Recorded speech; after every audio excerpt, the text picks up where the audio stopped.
was the phone's fault. It was the phones. We find this more amusing on the outside than those who have been driven to the edge of their sanity, I'm sure. Chris Scott, great to have you back on 360. Thanks, Jared. Good to be here, Robbo. G'day, Chris. Justin Longmuir was with us over in the West. Justin, welcome back. Thanks, lads. What's your tolerance for phone abuse, Justin? Yeah, definitely not as strong as Ross. I've given mine a bit of a workout over the time, but it's never broken as easy as that. It was the phone, Chris.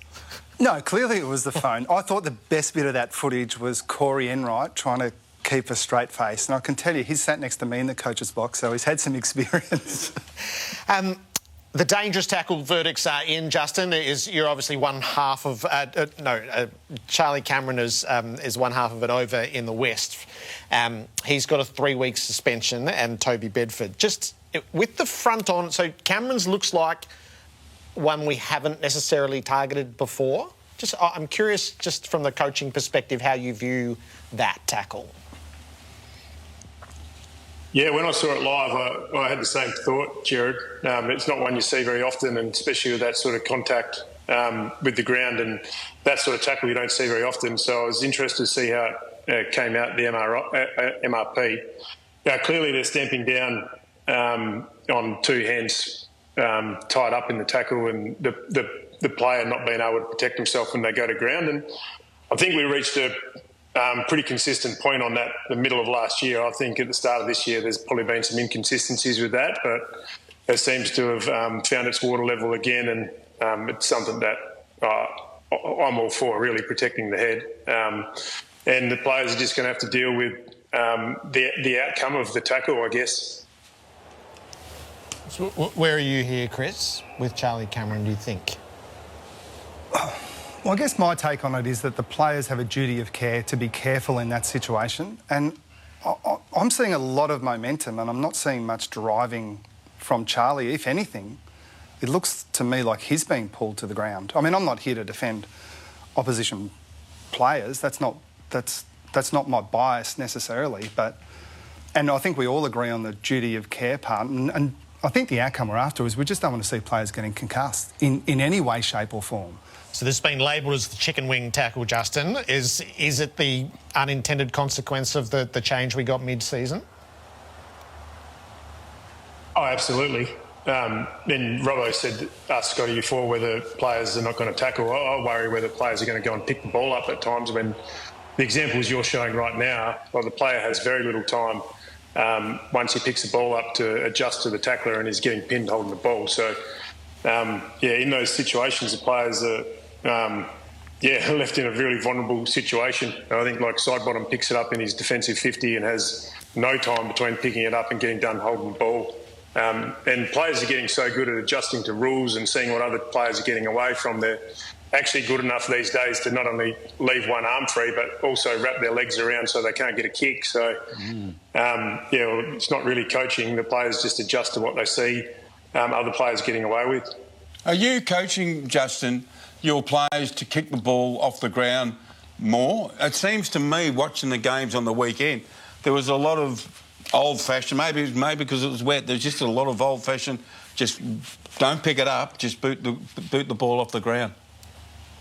No, we're not. But I can understand why the players would see certain situations in a game and decide not to pick it up and try and tap it to their advantage or soccer it and see if they can follow it up. So, we haven't coached our players specifically to do that yet.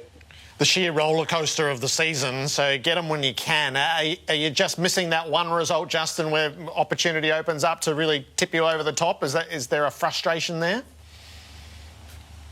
Yeah, there is a frustration, Jared, and we're going to see it throughout the rest of the season that there's going to be a lot of close games. There's going to be a lot of games that have great meaning towards the ladder towards the end of the season. And, we've probably, outside of one occasion, we've been on the wrong end of some close games, and there was another one on the weekend that it didn't go our way and didn't execute well enough. And, the difference between being second and fifth and but we're going to see a lot of that, and we're going to have to deal with it as footy clubs, making sure that our players remain focused on what they can control and not ladder positions, and we'll continue to educate our players on that. So you've got 4 of the last 6 at home. So I'm going to break your rule and ask you about ladder positions. Are eyes firmly set on the top 4? Oh, probably haven't nailed it down that much. We want to win every game we're involved in, and wherever that gets us at the end of the year will get us. But you just got to remain really focused on preparing for the next game ahead. And there's no real lines of form either in modern day footy. You've just got to prepare for the opposition's best and prepare. Hopefully you prepare your players the best, and you get the result at the end of the day. So we don't really sit down and think of top 4. I still think our destiny is in our own hands, though, and it's a great place to be. Justin, is obviously there's 2 coaches over in the West and you're across enemy lines, but is there a kinship that does develop? Did you develop that with Adam along the way? Well, it probably mainly came from me working under him, Jared, and learning some of my craft from him. You learn a lot from each senior coach you work under on the journey towards being a senior coach yourself. And, the way Simo brought new ideas into West Coast when I was there, it taught me a lot and probably rounded me off as a coach, to be honest. So I've got a lot of respect for him. I wouldn't be here without him. So once I sort of got the job, you sort of go your separate ways a little bit because you're coaching your own teams and you're busy. But I know our wives have probably lent on each other more than maybe me and Simo have lent on each other. Was it a nice? Did you think it was a nice way to say goodbye? I think we could all hope to finish like that. I thought, from except the West Australian, I think everyone sort of embraced what Simo had done. In his glory days or his early days. And, he's just a great coach and a great person. And I think we all got that sort of feeling of him on the way out. So I thought they did it well at the game. They celebrated him and he'll slink off into, so a few quiet months, I'd imagine, somewhere away from Perth. Fife's playing pretty good football. I asked her about 2 months ago when he had a poor game, what's going to happen with Nathan Fife? It felt like you wanted to jump through the TV screen and punch him in the face. Do you get frustrated, Justin, when people keep asking you about icons of your team a la Nathan Fife? Oh, yeah, I'm not sure I wanted to punch you, Robbie. That's a bit over the top. But, it seems to be like as soon as we have a poor performance, Fifey is the one that gets, singled out. I feel like he's really adapted to his new role this year. He's been really flexible in any role we've given him. Even a couple of weeks ago when we asked him to tag Heaney, he's been playing some more defensive roles, more transition roles, letting some of our younger mids do the heavier lifting at stoppage.